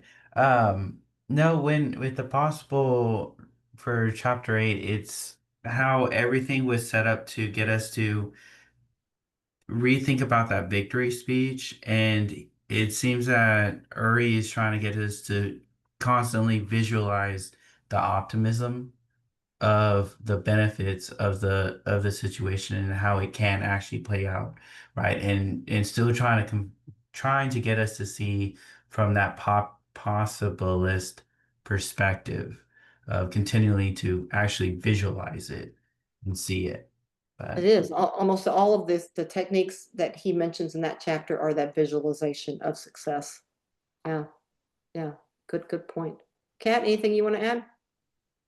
I was just looking over my notes for the chapter 8 on bullying, and I think the thing that stood out was the mindless communication. The failure to notice the context or emotional cues of others, and just the cyberbullying too. It kind of I kind of think the one thing that stood out about that and putting it all together is, it says it defines cyberbullying as different from regular bullying because it creates a distance and there's less chance of interpersonal feedback. But I kind of think like those two are merging together. I think just bullying in a school or something is the same thing. I mean, there is sort of a physical distance, but there's no interpersonal feedback anymore. Bullies don't get that interpersonal feedback anymore. And I think that in turn creates mindless communication where we're so used to some of this stuff going on that we're just like, and it's created a world of bystanders where if you go back to that city council meeting, maybe those quiet voices aren't speaking up because that person's hostile, but they're just so used to that negative connotation, they just mindless communication. They just shut down because they're tired of hearing it. Or they're afraid they're just so used to it, or they don't want to do anything about it because it's my head in the sand and it's somebody else's responsibility. The whole idea of you getting away with it being a faceless person is an interesting thing, Kat. Social media, and I think about our young people, and Doc Ross talking about his daughter too. Self-esteem. I mean, there's a guy that writes, Jonathan Haidt. I don't know if any of you are familiar with his work or not, but his most recent work has been the effect of social media on the well-being and mental health. He's a psychologist of young people. And basically that we have such a social comparison culture that people can make themselves look like they're having wonderful times. And so you have a fear of missing out. When you're, the FOMO, what people call fear of missing out, when you're seeing other people post things, but it's not just that, it's also the fear of being made fun of. I mean, there's always been a mean girls kind of syndrome, in middle school, high school with girls and boys. I don't know if it's as much that way or not, but when I think about what happens with social media and even today's political polarization, how many people are willing to come on to a post that someone says and they're talking to somebody that don't even know? It's just like they're emotionally hijacked because they read this, and so they're saying this and they say this and they say this, and it's just like they're so controlled. All of a sudden their amygdala they've been hijacked. So it is a mindless thing. It's like I'm just and we can get right in the middle of that. My husband sometimes be watching I'll be watching TV and he'll be scrolling Facebook, and he'll start to respond to something, and then he'll be like, if I get into that, it's going to start this cycle that's down. He's like, but I can't stand what that person just wrote. And so I said, block the person, or for 30 days, snooze them, or, well, I got to say something. And I'm like, do you really? And at the same time, there's an example, I think, of bullying that's happening, but is it my responsibility as a bystander to come in and say, stop that? I mean, what I've done before, if I posted something that I thought was relatively innocuous, I posted, this was back in the Olympics. So this would have been the last time we would have had the Summer Olympics, and the gymnastics star, what was her name, that ended up not doing all of her events? Simone Biles. Yeah. Yes. Yeah. And so she didn't do all of her events. And I posted something that was like complimentary of her being aware of her mental health. and just thought it was an innocuous post. And all of a sudden, there were people who I barely even knew that are in my network on social media that were going after each other about how much they thought she should have competed or she shouldn't have competed. And I'm like, at that point, I'm like, screw this. I'm taking that post down. You guys are like fist fighting over something you don't even know these people. Okay, so I do think that there are times in which just being involved in the kind of environments that we're in that are faceless, that are relation, I mean, how do you build a tract? How do you do a tract in those faceless, mindless environments? And that's part of our Honestly, problem right now. you can't. And the truth is that because it's faceless, what also is happening in my view is that people are siloing because now they've got this whole time because, you know, I mean, when guys bully each other, things like that, you got one of two options. You either shut down or you step up. Or, I mean, that's really it. And I've never been a person to sit by and let somebody, get bullied. And even if it's passive, I mean, I was at a party with I saw a guy, he was doing some things, tripping a little bit. And one, my buddy was going over there and he was going to instigate him, cause him to go on a bad trip. And those things get a little crazy and they feel bad for the guy. So, I mean, I just kind of went up to him and grabbed him and said, "Hey, man, you're on drugs. Just remember it." But it saved his whole night, saved his whole thing. And that was an example of my own buddy going to bully him. And he was mad at me because I pretty much just ruined the entertainment for the night. And I was like, "Dude, I'm just not going to let you do that." But that's an example. I'm not going to get involved in some nameless fight between two people I don't even know over Facebook. That's a waste of my energy and bandwidth Yeah. because sometimes what is the point? Then how do you even know most times that they're not bots just out there trolling? And so why engage when you don't know the person, especially, Yeah. or if you barely know who they are? Yeah. So, complex topic that we've talked about tonight. Not one that's easily solvable, but one that is in our face probably weekly, I'm guessing. Or if it's not in our face, it's happening to somebody around us that we may not be aware of. So, thinking about how can we help choreograph the play differently if we have that kind of ability or power to do it is good. All right, so you know what you got to do for this weekend? It's basically the third workplace entry, and you got to find somebody to interview. Okay. And if you're not in class, you need to do your journal entry too. So if you have any questions at all, let me know. I'll stay on here for a couple more minutes in case there are people that want to chat with me about specific things. But otherwise, have a good rest of your evening, and we'll see you next Thursday night.